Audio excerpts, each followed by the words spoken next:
अस्सलाम वालेकुम नाज़रीन, ब्रेकिंग न्यूज़ लेके आए हैं MW न्यूज़ पर कि इंडिया में हुज़ूर पाक सल्लल्लाहु अलैहि वसल्लम की शान में गुस्ताखी करने पर इंडिया के मुसलमान भी सड़कों पर निकल आए।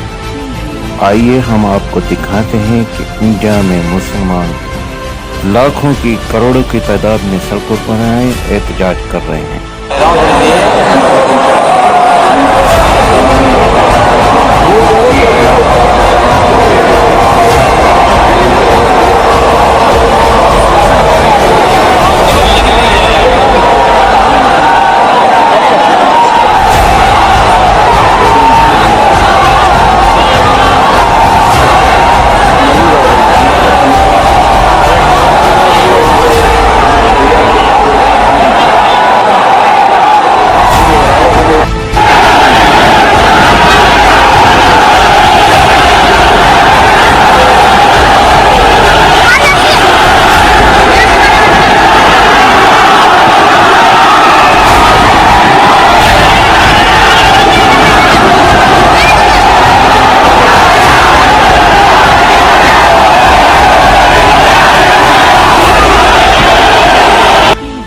जी नाज़रीन, आपने देखा कि इंडिया के सोलापुर और महाराष्ट्र के इलाकों में ये मुसलमान सड़कों पर निकल आए हैं। हुजूर के शान में गुस्ताखी करने वालों के खिलाफ भरपूर एहतजाज रिकॉर्ड करा रहे हैं कि इनको गिरफ्तार करके फांसी पे लटकाया जाए।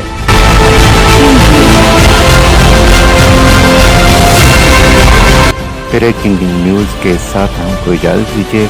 अल्लाह निगहबान, अल्लाह हाफिज़।